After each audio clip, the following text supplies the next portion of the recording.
Hello and welcome to our third installment of our blog series, or Equitable Horizons blog series, where we just aim to give a voice to people who are working within the systems change field to promote equity, collective leadership, to just give a voice to all of these people. Thank you for joining us and being with us here tonight. As I said, let me introduce myself. That was rude of me. My name is Jenny Crosdale. I am the communications and admin coordinator with Illuminate. We will be taking a look at the work of three amazing women who want to talk about the erasure that they experience as Black women and how that impacts their work in the system change field. As I mentioned before, this is our third installment. We did two previously, one on autism and one on united playfulness as a concept. We invite you to look at our website to look at those if that's something that you're interested in. The recordings for the public engagement activities for both of those are also posted, so you can also examine that. So I'm going to take the time now to introduce our panelists for tonight, and we can get into our discussion. While I do that, I'll invite you all to introduce yourselves in the chat. Just let everybody know who you are, where you're from, and maybe something interesting about you. So tonight, our panelists are Dr. Kimberly Harris, who is the founder and principal of Educa Consulting, a full-service research and evaluation firm specializing in culturally responsive and equitable evaluation and research methods. Dr. Harris earned 2 bachelor's degrees from the University of North Carolina in Chapel Hill in economics and African-American studies. She earned an MBA concentrating in trust and wealth management from Campbell University in Lewis Creek, and the PhD in education, research, and policy analysis with a concentration in decision sciences from North Carolina State University in Raleigh, North Carolina. She completed doctoral work at the University of California in Berkeley as a research associate focused on STEM career choices as a program evaluator for a student support program for maximizing student development in the biological and behavioral sciences department at UC Berkeley. In addition to publications in journals such as Science Education, Journal of Negro Education, Journal of Managerial Issues, and Journal of Global Scholars of Marketing, Dr. Harris has recently published a series of book chapters on culturally responsive and equitable evaluation. Dr. Harris's work with community has included training community members across the country to work alongside her as citizen/community researchers and evaluators. Driven by a collectivist and collaborative ethos, Dr. Harris founded Educa to center community in good, sound research and evaluation with an unapologetically collectivist posture. Our next panelist is Dr. Elizabeth A. Brown, PhD, MPA, who is an academic educator and health service researcher who focuses on social detriments of health, particularly race/ethnicity, access to primary care, healthcare policy, and chronic conditions. She also examines privilege as a social determinant of health and the effects of racism with healthcare providers, students, faculty, and staff. She has over 15 publications, 3 book chapters, and various presentations at national conferences in these areas. Dr. Brown was a 2022-2023 Public Health Voices Fellow under Academy Health and the Op-Ed Project. In 2023, Dr. Brown completed Pardee Rand Grad School Faculty Leaders Program and received a certificate in Public Policy Analysis. She has served in various leadership positions, including Health Policy Director for the League of Women Voters in Charleston, and co-chair of the Program Planning Committee for the South Carolina Conference on Innovations in Teaching and Learning in Higher Education. She's a member of the Association for Prevention and Teaching Research, American Public Health Association, Academy Health, and the VA Public Health Association. Dr. Brown is a 2021 recipient of the Medical University of South Carolina's of South Carolina, President's Value in Action for Respect, and the 2022 recipient of the Teaching Excellence Award for Developing Teacher at the Medical University of South Carolina. Dr. Brown was a Southern Regional Education Board Fellow 2015 to 2018, and was recognized for her scholarly work by both Academy Health and the Medical University of South Carolina. In 2017, she received the Academy Health Diversity Scholars Network Travel Scholarship to present her research at Academy Health's annual research meeting. She has a bachelor's in English journalism, master's in public health, in public administration, certificate in public policy analysis, and a PhD in health and rehabilitation science with a concentration in health services research. In 2022, Dr. Brown became the director of the Bachelor of Science in Public Health program at Old Dominion University in Norfolk, VA. And our third panelist is Sharon Attipoe-Dorcoo, PhD MPH, who is the principal of Tertia LLC, and is first and foremost grounded in her cultural identity as Ghanaian American and embraces her other intersectional facets of being a wife and mother in her work. She is a former board member and sits on the Education Council of Academy Health, author of a children's book, designer, poet, consultant, and an integral member of the Global South Arts and Health Envoy. Dr. Attipoe-Dorcoo is part of the Advancing Culturally Responsive and Equitable Evaluation Network and has a certificate in diversity, equity, and inclusion from the University of South Florida.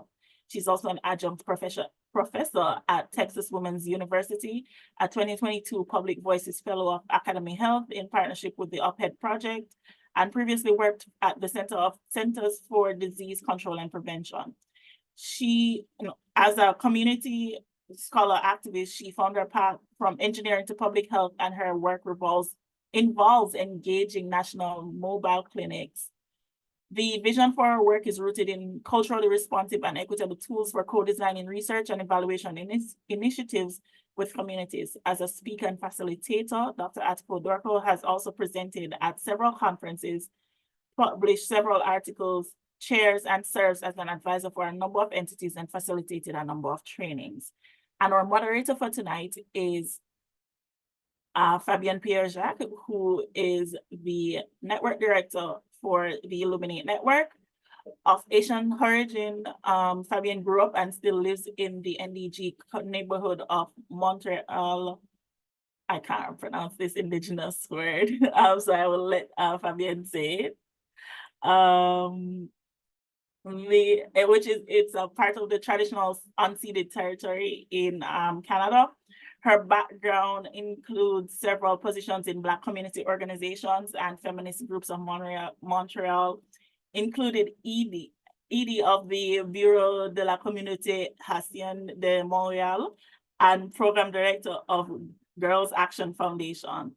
Her work in international development spanning more than 20 years is guided by intersectional feminism, feminist, anti-racist, and decolonial principles, volunteering, friendships spanning 3 continents, and the daily challenges of being an active member of a large intergenerational family keep her busy and engaged.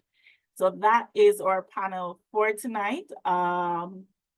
I hope you make everyone feel welcome. And we are just going to go ahead and hand over, quick overview of the agenda. So we have some poll questions that we're going to put out there. You can answer the poll questions, and we'll have a brief discussion about that. Then the team of authors will discuss their paper for a bit. Then we will go into the panel discussion, and afterwards we will have a Q&A. So let me just go ahead and hand over to Fabienne. Fabienne?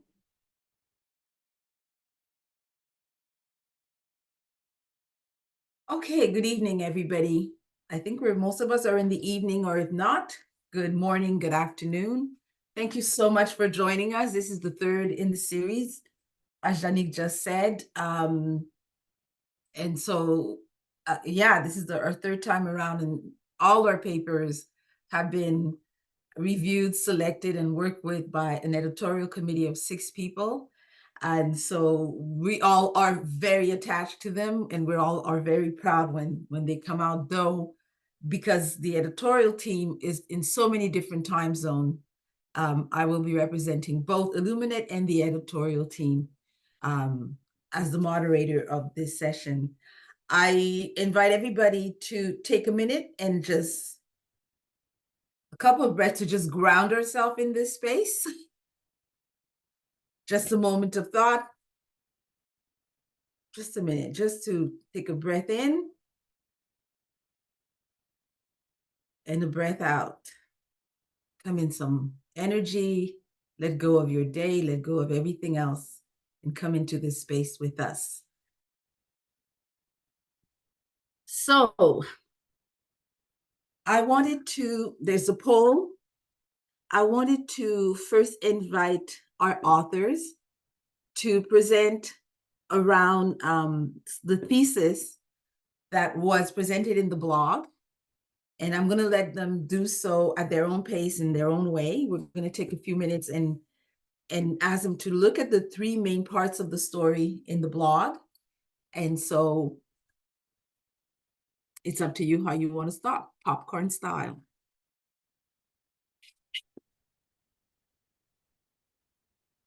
Well, I'm happy to just kind of jump in, as I think about, first off, just to say the experience of coming together and really kind of, being in deep thought partnership with Sharon and with Elizabeth was such a privilege. And I really do appreciate Dr. Dorcoo extending that invitation to me. And I'm so happy that I accepted. When I think about the through line running through each of our particular contributions, the overarching through line in my mind is one of intentionality, right? Intentionality in terms of what we acknowledge, and intentionality in terms of what we choose to ignore. And that underbelly or that undercurrent, or however you want to think about that intentionality, being, what is the consequence of it, right? Who is, as we will talk about in just a bit, what does it look like? How does marginalization show up? What does in erasure, how does that show up? And even as we, tonight, talk about and interrogate and problematize it, also to acknowledge, even as, marginalization shows up and really kind of targets from a structural and systematic standpoint, particular community groups, even in those margins, brilliance and contribution are happening that oftentimes flow back to benefit the mainstream.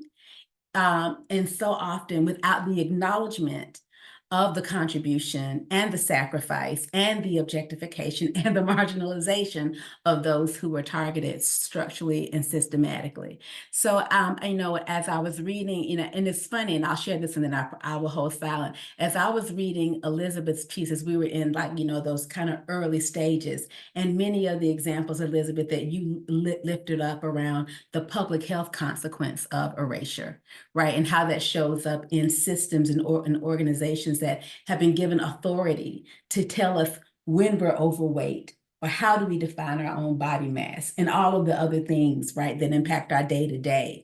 I've, reflected on, relatives and situations and experiences that I'm sure we all can, have that commonality, where we have experienced the casual and the collateral damage of what it means when those things are imposed upon us. And so, yeah, that through line of intentionality was one that really, in all of the ways that it shows up, what do we choose to willingly ignore? And what do we choose to, lift up? And I look forward to talking more about that over the course of the evening. Thank you. Sharon, did you want to go? I'll jump in since Kimberly mentioned that. Thank you so much. I love that she said being intentional about how we move, how we think, and thinking about systemic things. They are entrenched and embedded in our systems, in our thinking, in our policies, decision makers. And so thinking about this whole piece of erasure, thinking about the race checkbox, it erases people. There, at least for me, personally, as I go into the healthcare system and thinking about I am more than just my brown and black skin. And so this whole piece of erasure and stereotypes, but being intentional about what does that mean? The race box, the check box. What does that mean in the healthcare system and other systems, judicial, educational, what have you? But what does that mean when we start using this data for public health research and health disparities research? And I'll give you this one example to kind of think about. So when you read these research studies or you hear these research studies headlines in media, and you tend to hear, well, Black and brown people are 10 times more likely to have XYZ, these poor health outcomes. Well, when you think about the race checkbox and how it started and how it evolved, I want you to be intentional about thinking about that. So the creation of the race checkbox, we see it in America, 1790. It is just two boxes. It is free white individuals and slaves. The slave box turned into the Black and African American box. So as we think about being intentional and reading these research studies and these findings, think about it when they're saying Black people are 10 times more likely to have da, da, da. Think about it in terms of the slave is 10 times more likely to have this poor health outcome. Just a different way to kind of look at how we use race in research. That's my kind of spiel for now. Thank you both so much. And I echo the joy and how much fun it actually was to do this, and really affirming some of the things I have intentionally created, back to intentionality, right? About how I choose to work and not wanting to do the work alone. And the impact of that is what we're seeing here today.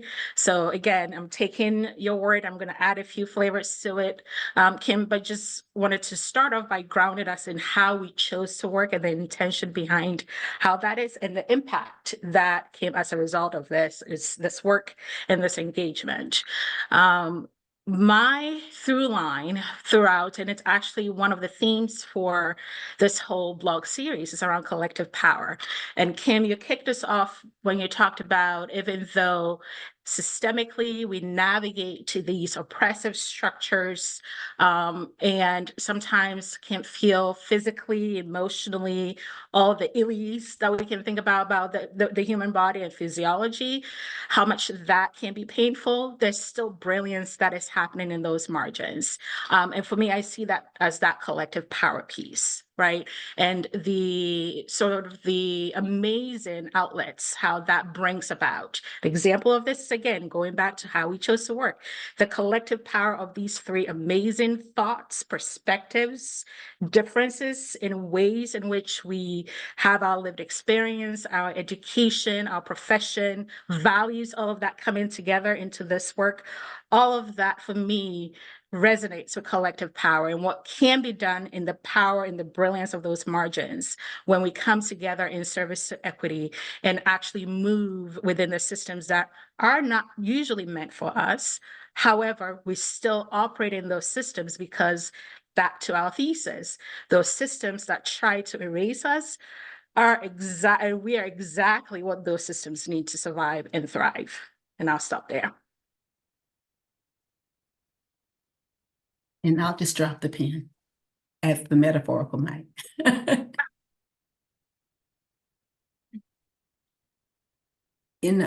I don't know how we are on time, and Fabian, please, stop me if we're going over.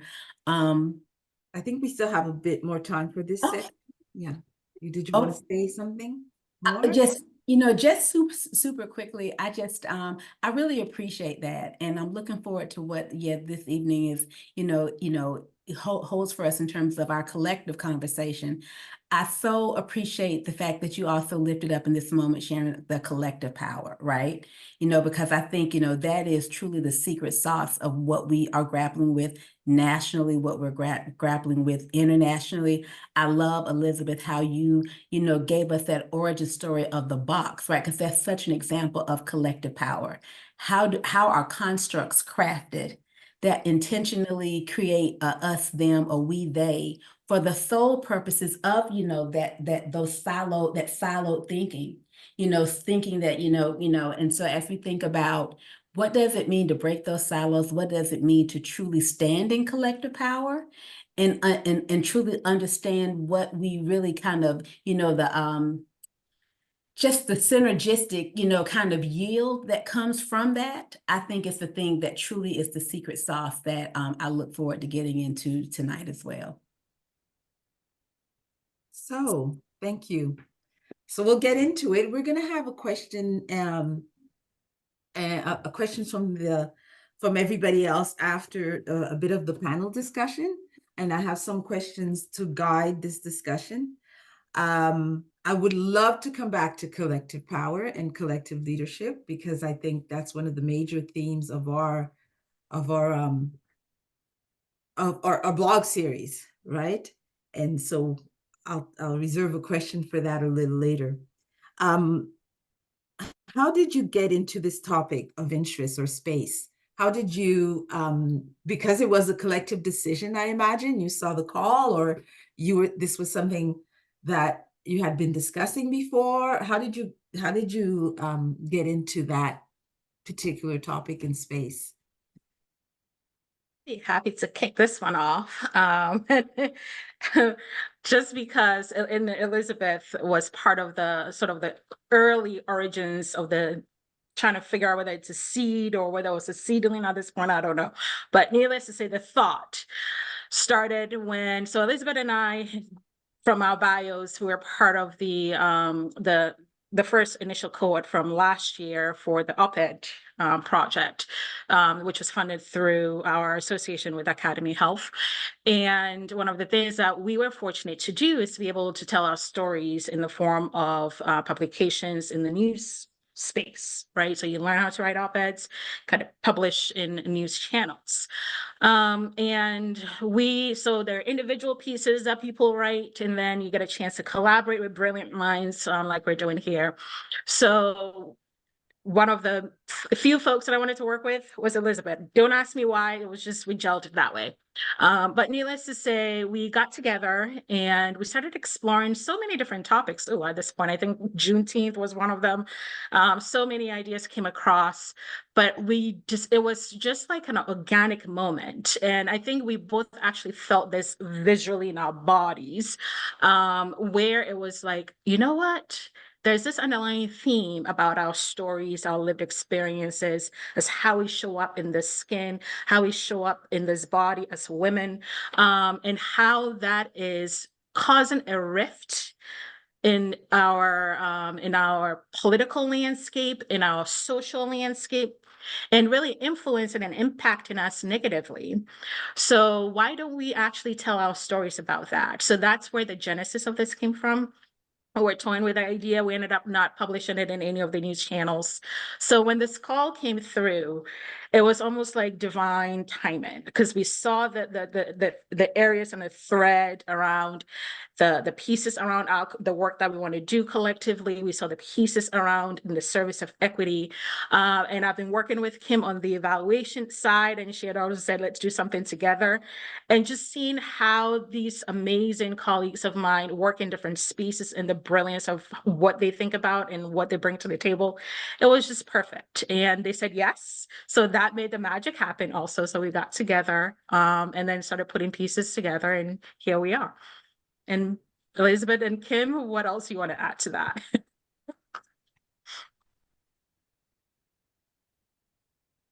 Well, I'll add that Sharon and I have never met in person, right? But going back to that op-ed space, we were sitting down, we were brainstorming, like, what is our story? And that whole erasure theme started coming in early there. But I remember sharing with her, and I actually got emotional. I think Sharon got emotional, but she has this spirit where you can, you can share, you meet these people and it's like, you know what, this is a good time to share, all the stars align. And I remember telling her my name. I don't know my name. And what I mean by that, with the whole institution of slavery, I do not know my name. I don't know my culture. I don't know my religion as far as, because these things have happened. So there's a feeling of erasure. Who am I? I'm always on this quest to figure out who am I? Who do I come from? So we had that conversation and it was great. And thank you again for pulling me in on this to tell our stories. Wow. Wow. So first of all, my mouth dropped when you said that you guys have never met, you ladies have never met, because there you all have a rhythm that I was like, I thought you all had known each other and had been working together for a minute. So, Sharon and I, we, we're both members of the ACE network. We, have, we both, as Sharon said, we are evaluators and we're part of a community of evaluators with an ethos for collectivist, approaches to the work that we do, truly, standing in that conviction of nothing about us without us is for us. If you're going to research us, that's a non-starter, but we can interrogate together, right? Because we individually hold the wisdom that helps us collectively come to the solutions that we're all seeking. And so for me, I think the thing that made it besides just, enjoying to work with Sharon, talk with Sharon, scheme with Sharon, and dream with Sharon was also this topic, right? Because for a while, another community of researchers and evaluators who are also called like family friends or friend families or whatever you want to think about it. We've been talking in so many ways about this whole notion of, African American juvenile adultification. This hyper invisibility, around the issues of, public health access and equity in education and economic, liberation and all of those things, hyper invisibility, bookended by this hyper visibility when you think about pathologizing tropes that then become stand-ins for humans, and so for as I thought about that, and when Sharon presented this opportunity to collaborate once again, I thought about a lot of the articles, journal articles that I'm reading, news clippings, all of the things, and just things that I observe around the adultification of young Black girls. I had the opportunity a couple of summers ago, right before COVID, to work on a project that was basically centered around an evaluation initiative around a project for Southern Black girls and women, looking at, interrogating, problematizing this issue of adultification of young Black girls, the invisibility of young Black women, and how both of those things serve to really make us, to scrub us, to erase us, our issues, our traumas, our pains, our dreams, our strengths, our wisdom, scrubbed, but yet kind of tapped into and siphoned to, kind of keep the machine going, but never truly, brought out in transparency in the light of day. So for me, it was like, wow, what an opportunity to,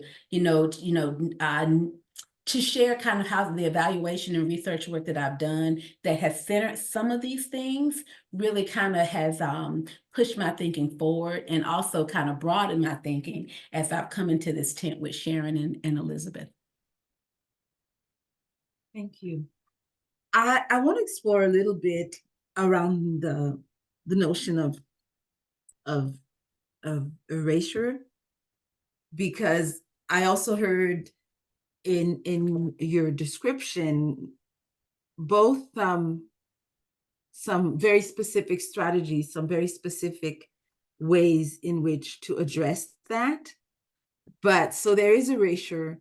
And then I heard something that Sharon said at the beginning about a shift, a schism that's happening in the US, but I think which is reverberating all over the world in international development work, in all over the world around issues of equity and justice and social justice, which seems to, in my opinion, also, there's a certain things where erasure is becoming even more pronounced. And so what are some of your experiences of that with what you just mentioned, Kimberly, which is both erasure and this construction of the Black experience, of the African experience, of the immigrant experience in a way that stands in for real people? I don't know if how do you conceive of that in a way that you can still move towards a collective, positive image?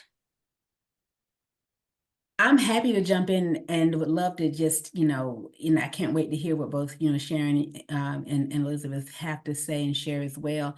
When I think about that question, Fabian, my head immediately went back to when I was a graduate advisor and one of my students was writing her dissertation on the triple quandary, which was kind of informed by W.E.B. Du Bois's theory around duality. So like, being a Black person, an African American, a person of African descent in America means that you become fluent in two ways of moving, right? And it's really a necessity, not just to thrive, but to survive. You have to, code switching is real, right?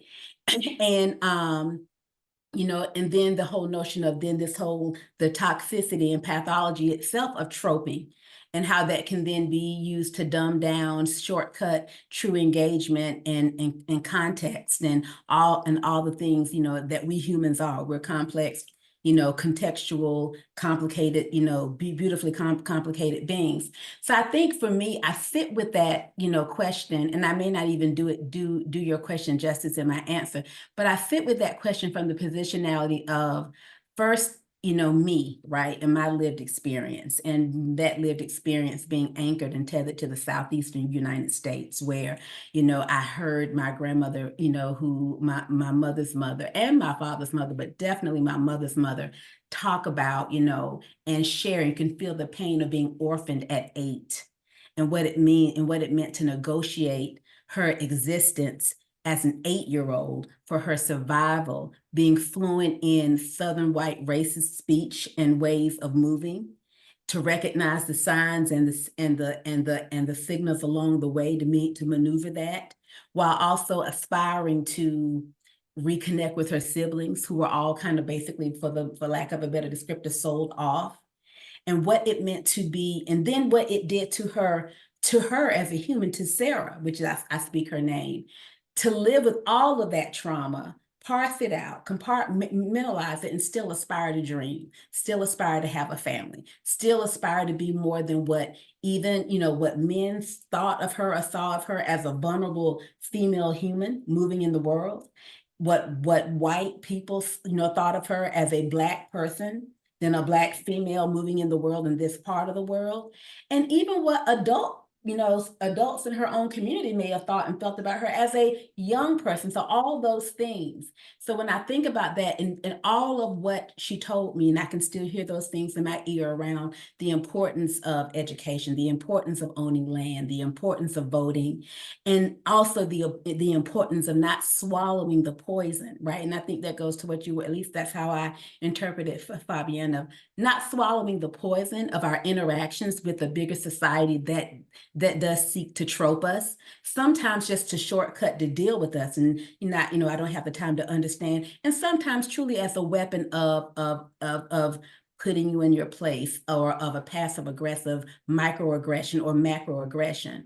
So in some ways, it is a lot of compartmentalization and recognizing opportunity. How do we leverage some of these things to then go into those margins, right, and share stories and share experience, lessons learned. So I think that, you know, and that's something that I think we can probably every one of us, you know, on this Zoom call can speak to, going into places and going into spaces as a woman of color, as a Black woman, and being asked in backhanded ways to speak for a whole community. That, you know, going into places and spaces, you know, in whatever role officially you may be in, but just being shorthanded assumptions, toxic assumptions about who you are or who you should be in those spaces. And then always thinking about, how do you compartmentalize? When do you lay some stuff down and pick some things up? So it's mental gymnastics, it's emotional gymnastics. And I think that the other part of it is too, what it also commands are safe spaces, brave spaces. And I want to also speak the name of my mentor leaders in equitable evaluation and diversity, Jerry Peak, who is a person who is always, you know, intentional about, you know, we as researchers of color, women of color in this work, all the things, all the intersections, we need to cultivate and be intentional about holding safe and brave spaces, because all of those things wear at us, they can erode. And so all of those realities command that we hold spaces like this, you know, whether we are doing formal research or whether in just however we are showing up in this work and other work, we need those safe and brave spaces. I wonder if anybody else on the panel wanted to contribute. Thank you for all of that. And I love the term gymnastics. It's exactly what it is. And I will just share one quick from the perspectives, because there are three themes that were coming up for me, which were, as it relates to your question, Fabienne, and hearing Kim's responses around what does our experiences around erasure, what does that bring up for us, is how I'm interpreting it. And the three themes are around culture, identity, and lived experiences, and how those are impacted through those gymnastic ways of living. And for me, the additional layer of coming to the US, because I am a foreign-born individual, moved here from Ghana to the United States. So identity-wise, I came from just being somebody's daughter, somebody's grandchild, to a whole different perspective of what identity looks like, right? So you're laying on being a Black woman in the US, and in addition to that, foreign born. So all the biases and the misconceptions around all of what that means are part of the gymnastics that I had to, but still can't say it's over, because it's a matter of it, because the system itself is still present. It's a matter of how, as you, the individual, through your identity, you're choosing and making that choice on a daily basis to move through. And I'm going to take some of Kim's word and not allow the poison to get to you, or swallow the poison rather, and embracing these opportunities where you're being able to tap into the created spaces that still nourish you, that still taps into your humanity, that makes you remember that apart from all the stuff that is happening in the system, there's still something called a human that you're still standing in and embracing on a daily. I would just add to that really quickly about, not taking the pill, not swallowing the pill. It made me think about children. It made me think about my personal lived experiences growing up, and being celebrated or looked at differently in schools. Like 7th, 8th grade, it was, you talk white, and I was like, oh, okay, what is that? Like now you matter, because you're not talking like them or those people over there. So what does this thinking do for our children, and how embedded and entrenched it is in these systems and thinking? But even colorism, that's still a real thing. But growing up in a space, I grew up in the South, but growing up in a space where colorism is real, and it's like, oh, you're better or prettier or whatever. So thinking about those spaces and erasure, so like you're seeing, but you're not seen. That's what it made me think of. You're seen when you exemplify talking white, or you have the right color, but you're not seen when you fall into these other spaces. So you walk this very fine line. I love the gymnastics. It made me think about the tightrope. You're walking this very fine line of, oh, they like me, I'm seen, or oh, I'm not seen, constantly. That's my spiel on that one. So I wanted to move into the margins, because there was some references about taking experience and taking what you produce and what we produce and what we work with in the main, and bringing it back to the margins. And I love the imagery of bringing it back to the margin, because sometimes the idea is that we want to move from the margins to the center. And I believe it was Kimberly who said there's also celebration about going back to those margins and creating spaces of collective celebration. And how does how is that lived in a way that is collective? I personally think, definitely from my background,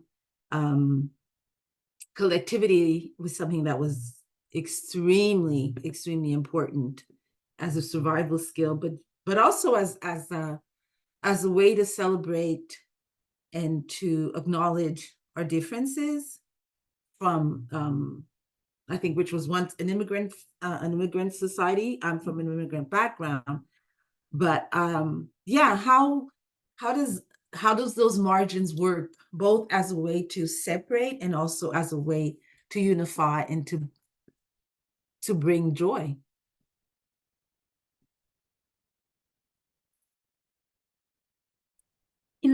I guess I want to first say that, and I love that question, because, communities that have been, structurally and systematically marginalized, they operate in the margins in spite of and because of those oppressive systems, So those oppressive systems that center whiteness, that center maleness in ways that otherize and pathologize other identities and ways of being, and creating this space that's held that doesn't, and it's as big as it seems to be, no space for humans who don't align with those identities, right?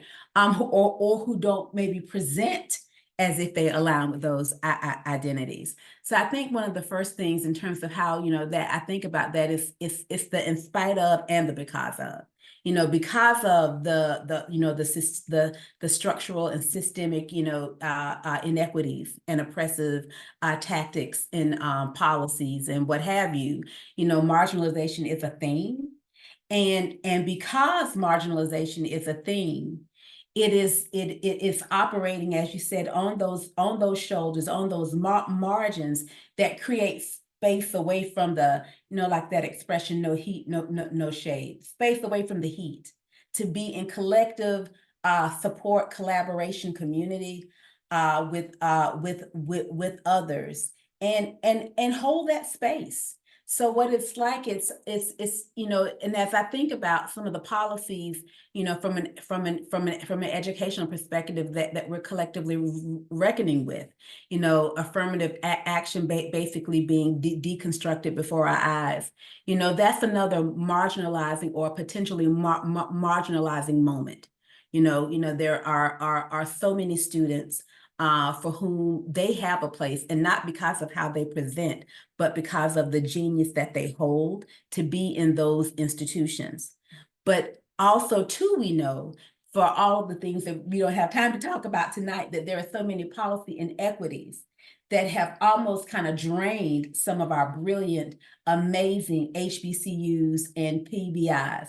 Right. And so these kind of margin moments, and I was having a conversation with an administrator at an HBCU in another state. And that was one of the things that we were talking about, as insulting and as disrespectful as that Supreme Court decision and even the the whole act to press on that is, it's also one of those margin moments of of institutions that have the capacity and maybe need more resources, but are well equipped and poised to receive and work with what they have to accept students who have basically been told, in some of those microaggressions and some of those overt ways now, that you don't belong here.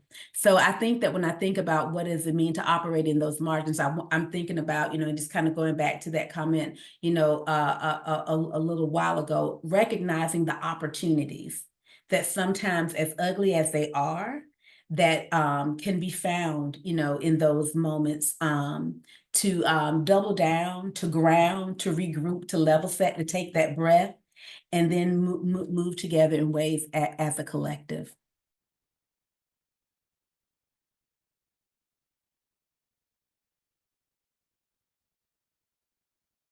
I'll add to that. So when I think about going back to the margins and celebrating that space, I like that we term it celebrating it.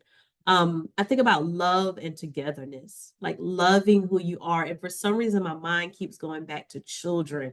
I have 2 young sons, and thinking about, that identity, but loving that identity, loving it. And it takes time.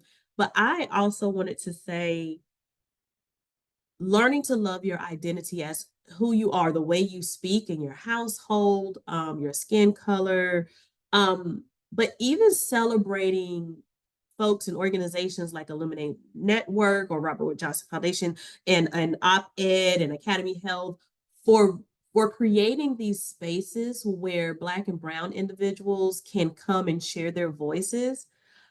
That togetherness, it helps in coming together. Like Sharon, Kimberly, I would not have known them had it been for these opportunities. So having these organizations that have, privilege now is coming this dirty word, but have this privilege that lends this access to people who need to share their stories, because for years, centuries, you've been beat over the head that you're less than. So I want to celebrate that tonight, celebrate identity, but also celebrate these organizations that pull our voices together.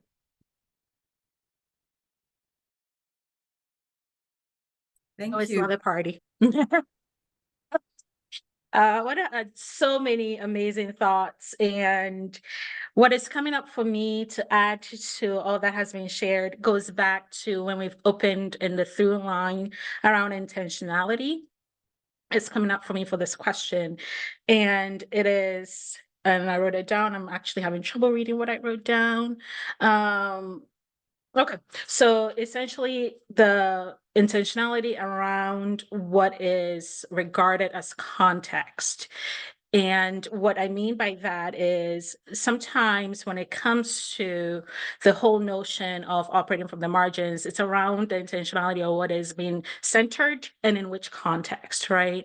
And when we have situations where the dominant narratives around whiteness and your centric ways of knowing are the main, stepping away from all of that into the margins or celebrating the margins for me is almost a way for us to not swallow that poison that we talked about. So it creates that, ooh, yes, I need to be and move in these systems to survive, but I know for sure that I'm not part of a system. It also creates for me, when we're operating from the margins, the ability to recognize that in tapping into, again, a theme that we've talked about, into that collective power, it allows us, all of us, to still recognize that brilliance that we still bring from the margins. And it's because we're comfortable, we're loved, we're grounded, we're nourished in those margins, that allows for us to thrive in that brilliant space in order to be able to move in those systems. So it's almost like, for me, it's almost very much bi-directional. And one other thought that came to mind for me is also what it allows for me, or what came up for me was what celebrating those margins is also recognizing what is it around the dominant systems that are misused or perhaps not used for good that we take, so that the concept around using the master's tools also comes to mind. So how do we take that, celebrating the margins, and be able to see how those tools can actually be reframed and repurposed for good, because we're not seeing things from that perspective of the dominant narrative, but we're seeing it from the perspective of where we're loved in the margins. So I hope that made sense.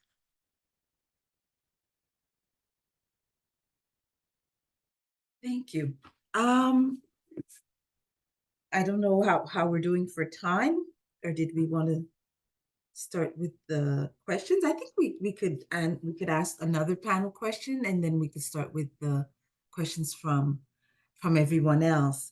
I wanted to go back to the notion of collective power, because I do think that's one of the themes that both comes out of the blog series, but also of some of the comments all three of you made tonight about coming together in different ways.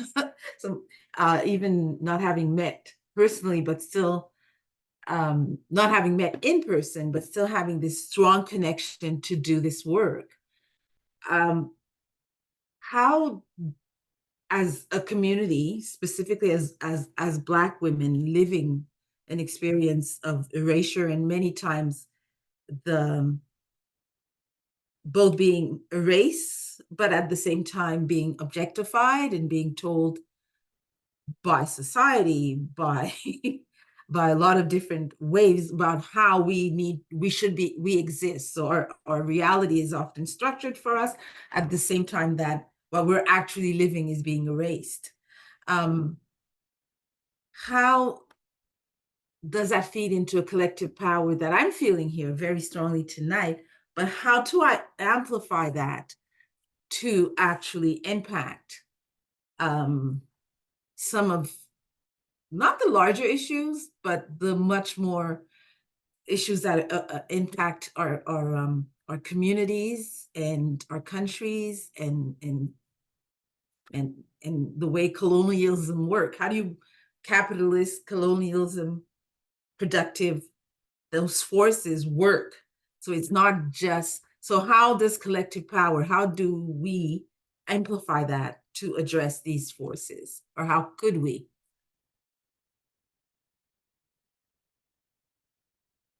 Myself, for me, what's coming up for me is stories and the power that holds.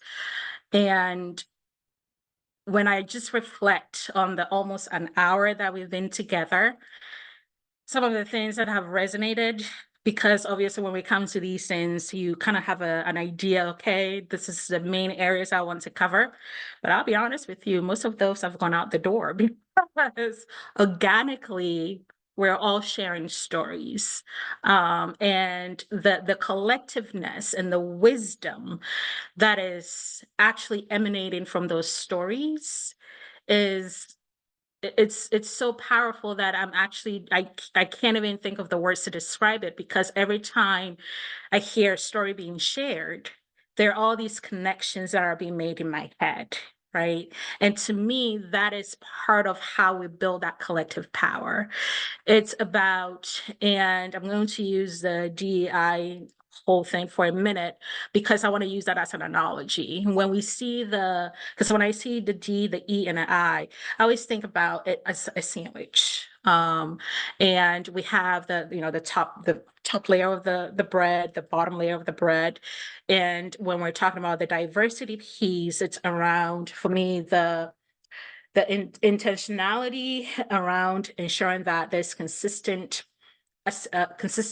embracing or centering of different perspectives, right? In terms of experiences, skin color, all other demographics, right? And thought, all of that piece. And then on the other side, with the bottom piece of the bread, you have the inclusion.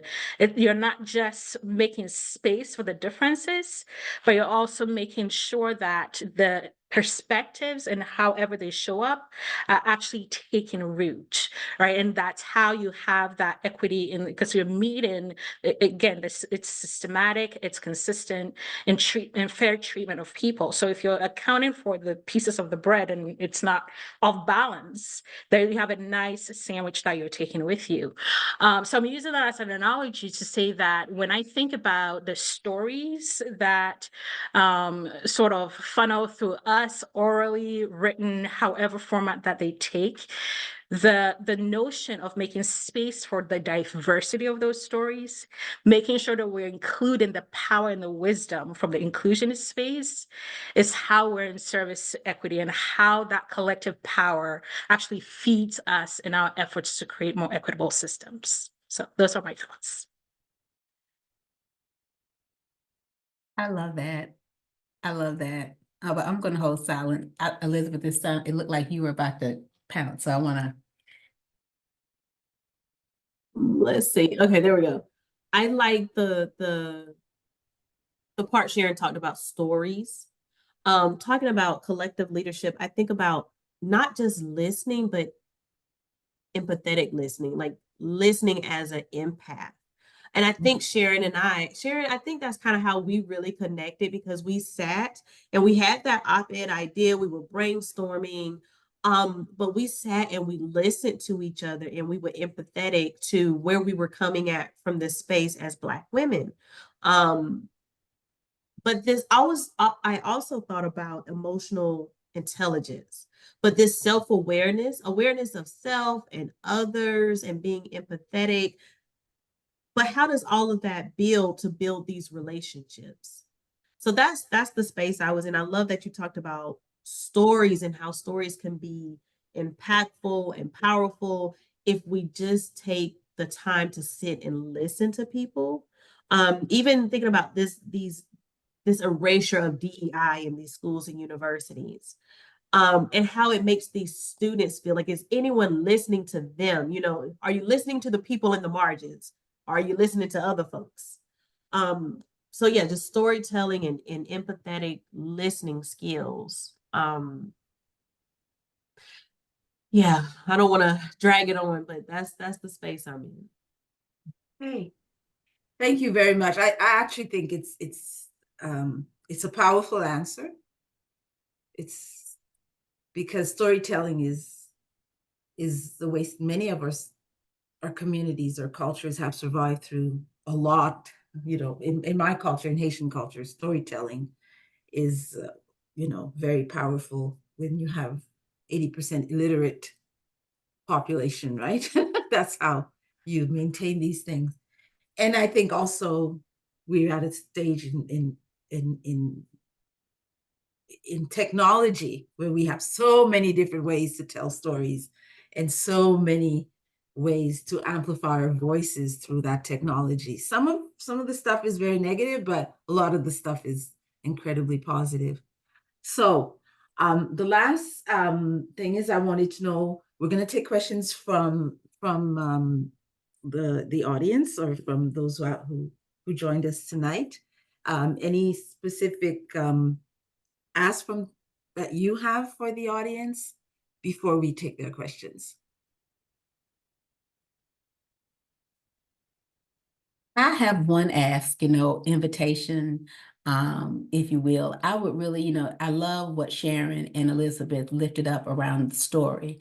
And what I would just invite each of us to think about is, when we're really being honest with ourselves, and not saying that we aren't, but just if we're, just looking at ourselves and thinking and reflecting on our path, our journey, I would just invite us to think about what are those places and spaces of overlap, those through lines that we more than likely have that connect us, our striving, our struggle, our triumph, our trauma, all the things. And how do we leverage that? That sounds like a really big question, but it is, but it's not. So I would just say, and so what I would just ask is that invitation to think about, what is your story, and what is the power of your story? And, as a woman of color, and, knowing who you are and walking your path, how will you tell your story? And maybe how will you even tell it differently going forward?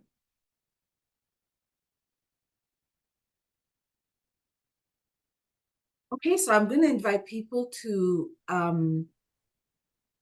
put their questions in the chat. I thought we could start with that.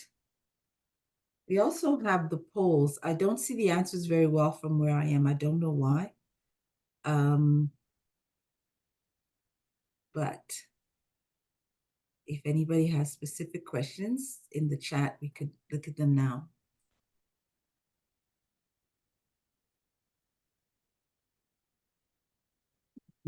Fabian, while we wait on questions from the chat, I can just go ahead and go through the answers for the poll. So for the first question, which was what role does data play to you? The first answer I have here is data tells an intersectional story of people's lived experience. It reveals the layers to a challenge or opportunity. Example, an unmarried, skilled trade professional with a visible disability may have a different experience than someone with other identities. Another answer to that question is it shows us how the relative size of groups of people and their various representations in various places. I don't know if there's anybody who wants to comment on any part of that, or I should just move on to the second question. I think we could. Okay, so the second question was, what is privilege to you? And the first answer here says privilege is an aspect of yourself that conveys positive outcomes for you. Privilege can be the result of earned, example, a university degree, or unearned, example, race or gender aspects of yourself. And also, the second answer here, privilege is an advantage one has based on a characteristic that they possess. So those are the responses that we got for the polls. There's a question in the chat now. Okay. Can we have a moment to talk about what was in the poll? Okay. First of all, thank you guys for answering that. I love that intersectionality shows up when thinking about data. I would even encourage to think about that when we talk about privilege, intersectionality and what we look like or supposed to have based on what society has told us. And I love that someone said an advantage. Privilege is an advantage. When I asked students, we did like a tag cloud or a word cloud, I forget what it's called. And I asked students, what is privilege to you? And this was pre-COVID, but the word that kept coming through, advantage was one of those words, but access to different things, access to education, money, health insurance. So that's where we started really looking at privilege as a social determinant of health. It's not that you have a health insurance card, what kind of health insurance card you have, and thinking about the policy aspect in there too.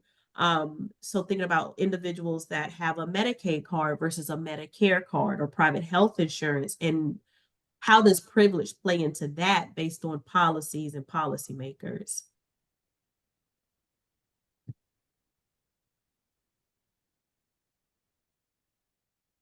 I just want to quickly shout out. I love all of these responses. I love the response. Data tells an intersectional story of people's lived experience, right? And you know, and I like that because data is, you know, we tend to think, especially if you have your statistician's hat on, you're thinking about these clean data points. It's just the facts, ma'am, you know. And data is not, and it kind of goes to that whole notion of identity. And that whole notion of lived experience, I really appreciate that, because we know that data drives so much, and we even kind of have our taxonomies, our hierarchy of data that we've been, you know, kind of trained to value over others. Like, you know, quantitative is, you know, historically thought about as the holy grail, and qual is, you know, it's nice and folksy, but, you know, it can only do so much. And we know those things aren't true, right? We know that qualitative is the kaleidoscope of our collective stories, of our individual stories. qualitative data, that story is strong. So I really appreciate that notion of that intersectional story, because data isn't a clean, kind of, factoid. Data is full of context. Data is full of, it's loaded with all of that lived experience. And, and acknowledging that and being aware of that, I think goes, I won't say all the way, but it goes a considerable way in helping to reframe how we even prioritize certain types of data and what we feel empowered to do with data. So I really appreciate that.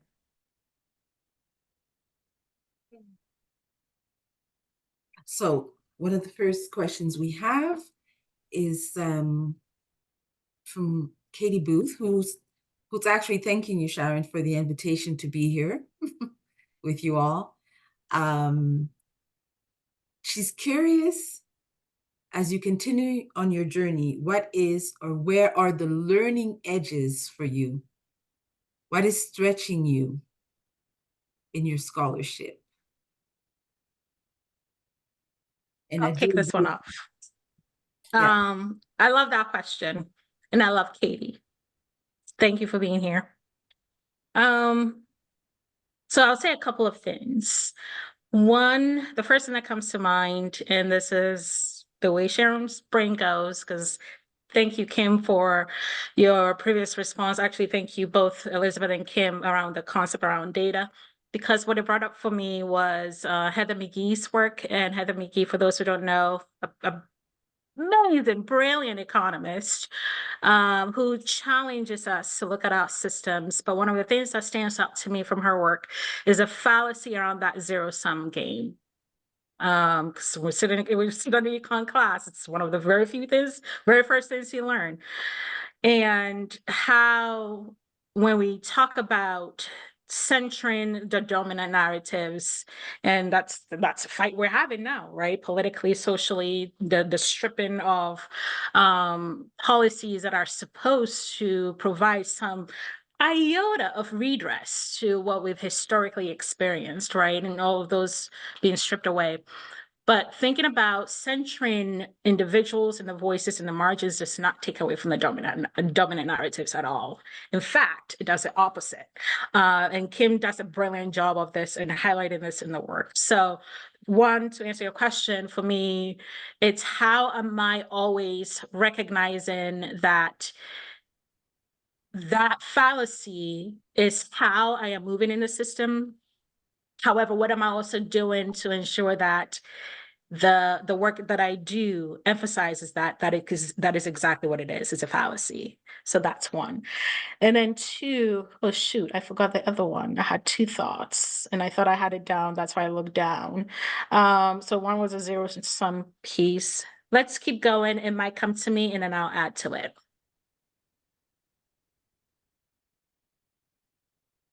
Okay, so we have a question from Faye Still. How do you balance your need to be in safe spaces with people who hold similar identities to you versus a brave space with people who may hold different identities from you? Do you find you need to be in one type of space more than another to keep yourself level? I love this question because I was actually thinking safe space are not always the brave space, and brave space are not always safe space. I love that question. I love that question too. And I like to say too that brave space is not always perceived as a comfortable space. And I think as I think about safe space and brave space, for me personally, and I'm striving, and my striving is to make them, or is to have them, or to work with them in coming together, right? Because I think that you don't want conversations in an echo chamber, right? Where it's just more of more affirmation of your thinking and conviction, but yet at the same time, you need to be in spaces that affirm your thinking and conviction to say, hey, I'm not being gaslighted. This is really kind of the thing. And I think that, and so part of that is just that it's like, it's like that mystery that's still being revealed, because I think sometimes it is, I think oftentimes what makes brave space, as we call it, feel like unsafe and definitely uncomfortable is how we, how our imaginations, or where our imaginations go when we think about consequence. If I say something that's going to make someone upset, am I going to be labeled? Am I going to be, thought of? Is the grapevine going to say, what is the consequence? And I often think about that song by Nina Simone and that line, "Oh Lord, don't let me be misunderstood," right? I think for so many of us, what makes brave spaces uncomfortable is because we feel that we won't be understood. To be in a space and to come into a space where, folks may even look like me, but just, but we may come to, thinking about a particular issue or construct or practice in a different way or angle, what will that mean? How will I be thought of? And I think on different levels, we all grapple with that. So I think that, part of it is, acknowledging and being honest about when you need what. It's like, I need to grow and stretch, but right now I've got to have some, space with folks who are just going to say, I've been there, I've done it. Not that I'm going to stay there forever, but I need that, right? So I think it's being very self-aware. So I think it's that inward looking as you, do, as you also kind of, also survey the landscape, doing that gut check. What do I need? And then I think at some point it's being sure-footed in who you are and who you've come to be, to acknowledge that. And when you're in those spaces that may be or may be viewed not as safe, to say that, I'm not here to blow up the spot, but what I am here to do is stand firm in this and invite some conversation and acknowledge that we may hit some places that for whatever reason we just don't have the stomach, the appetite to go there, but we're going to agree to just push it just a bit. Thank you for that question and that response, because it brought the other thought to mind. And I think it fits well for this answer, or the answer fits well for this question. And that is Loretta Ross's concept of calling in, right? Recognizing that, yes, there's absolutely, there needs to be accountability when there are issues around how we treat each other as humans. But then calling out doesn't really get us anywhere in terms of progress. So the concept around calling in, rather, is, for me, so to answer your question, Katie, that is the edge for me. And to also reverberate this question around how do you step into those brave spaces? Because if I expect that grace from whatever community or space that I'm navigating, I expect that to be, if I'm going to give it, I expect that to be given to me as well. And not also forgetting the part about taking care of ourselves, because I always say that in the spirit of self-care, if I'm not ready to take that on, then that's not my battle to fight in that moment, in that season. So I need to take care of myself, allow for the spirit and the universe to bring whomever needs to fight that fight to do so, and I'll step away. And whenever it's time for me to step into the fight again, I do that. So those are my thoughts. I wanted to add to that. And Kimberly and Sharon, this goes back to one of our initial, probably our first brainstorming session before we sat down and really wrote this and put it on paper, right? But there was this thought of go where I'm valued and I'm celebrated. We talked about that. So that's creating that safe space. And I get everyone can't, get up and move and go here, but finding where those safe spaces are and going there. I kind of smiled also because I think about, I like to think about zodiac signs and astrology signs and what have you.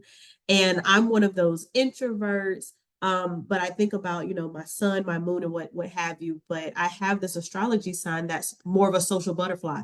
I don't see myself as a social butterfly. I am actually the opposite. I'm an introvert, but I lean on those kind of like just different beliefs, whether it's religious or astrology signs or what have you. I lean into those spaces to think about, this is a challenge, but this is a sign I have that's more of a social butterfly.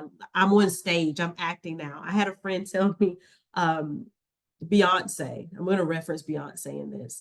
I was like, I'm such an introvert, but when I'm on, I'm on. And my girlfriend was like, that's like Beyonce. She's an introvert, but I'm like, she's an introvert? But when she gets on stage, it is just her. So I would even give that advice, like reference that Beyonce. That sounds so cheesy. But creating that safe space, you are that safe space, and as much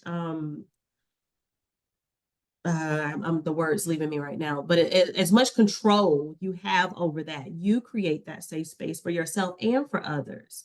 And like Sharon said, that self-care is in that safe space, making sure you take care of self and learning to say no to folks respectfully, learning to say no and setting those boundaries.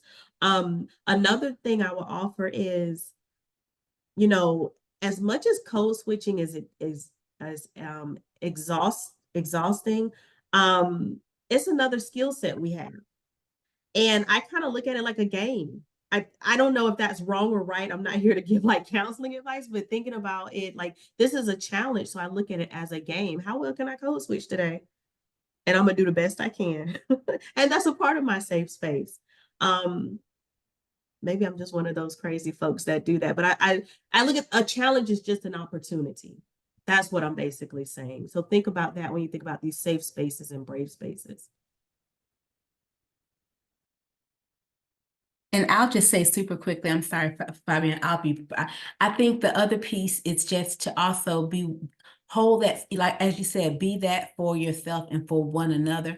I really, because you're right, depending upon where we are in our day, in our journey, in our walk, we may not just have the bandwidth in that moment or just the gut for it.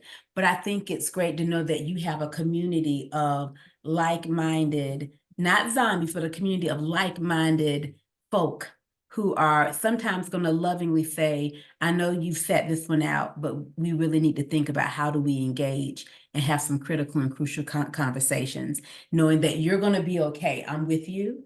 But so I think it's almost like that accountability partner, right? Where it's like, because sometimes it's like, okay, I'm just going to kind of put my head down here, but having someone to mirror to you, now calling the name of Jerry Peake and Mendel and Anderson, this whole notion of mirroring back to you the reality that is in the space. And then, saying, okay, you may not feel like running it today, just trot it. And I'm walking in that room alongside you, if that makes sense. It does. It does. We didn't even touch on monitoring and evaluation and a whole part of the article that I also wanted to go on, and we're at time. So I wanted to invite all our authors if they have any closing remarks, any comments, anything. If you have your last words. I want to go because I want to give a gift. One of the things I was mentioned in my bio is I'm a poet, and I always try to weave art into stuff that I do.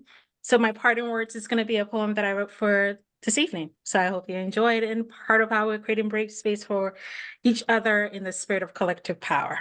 So here I go. It is with love that we do the work, although the chippings may wear and tear. We are beholden to deep ancestral roots, roots that held power and vision, which now flows through us, birthing justice for a system that keeps taking. We notice because of the power gifted to us by the universe, because Black women be power personified. So hear these words, sisters. The system hates us for the exact thing it needs. So we stay connected to that truth and do the work in love. For ancestry teaches us all we need to know in power, love, and wisdom. That's it. Thank you.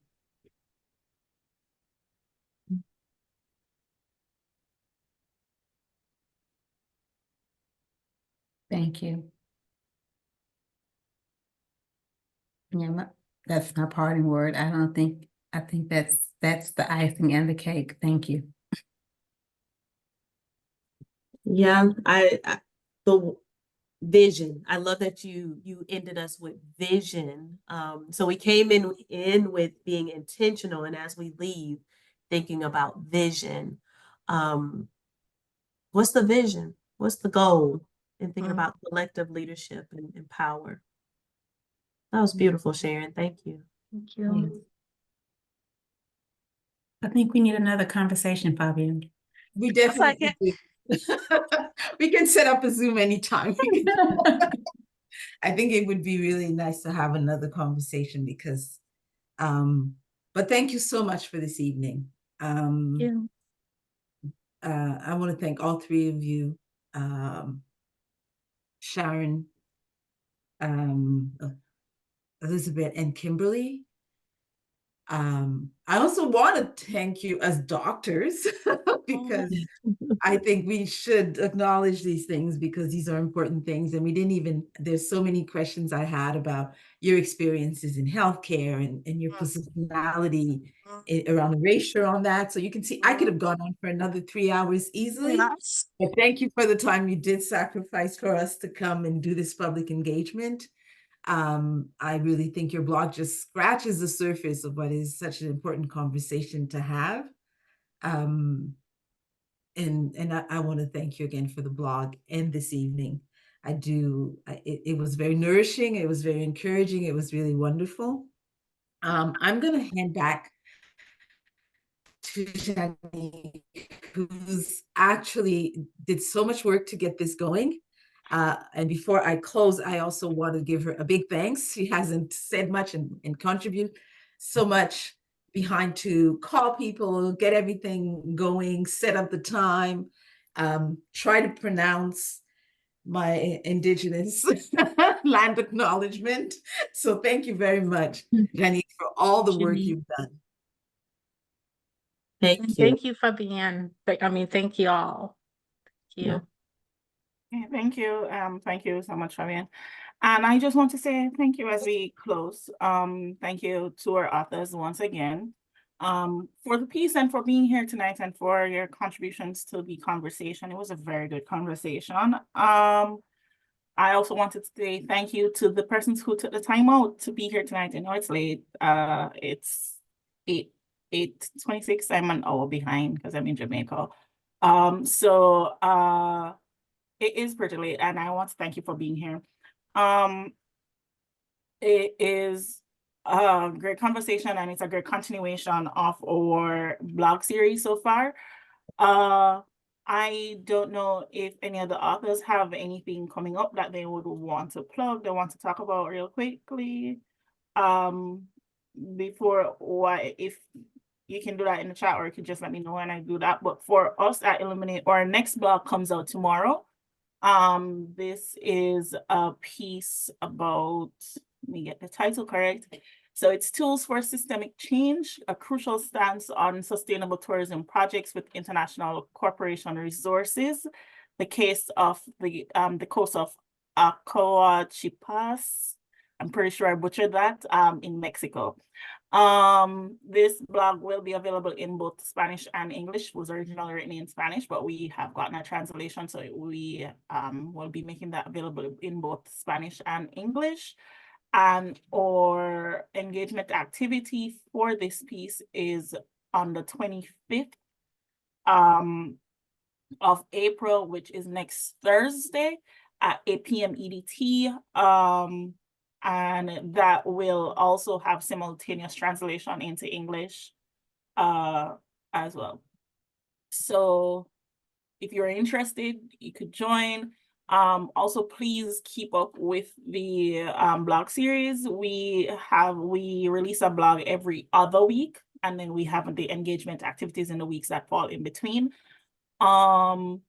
You can follow us on LinkedIn. It's Illuminate Network. We're also on Mighty Network, same Illuminate Network as well. Or you could subscribe to our mailing list. We also we put out one letter per month. We are not overwhelming everyone.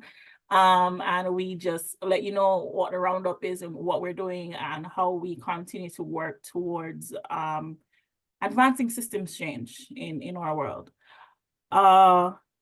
With that being said, I saw some links going up in the chat. So feel free to just connect with everyone. And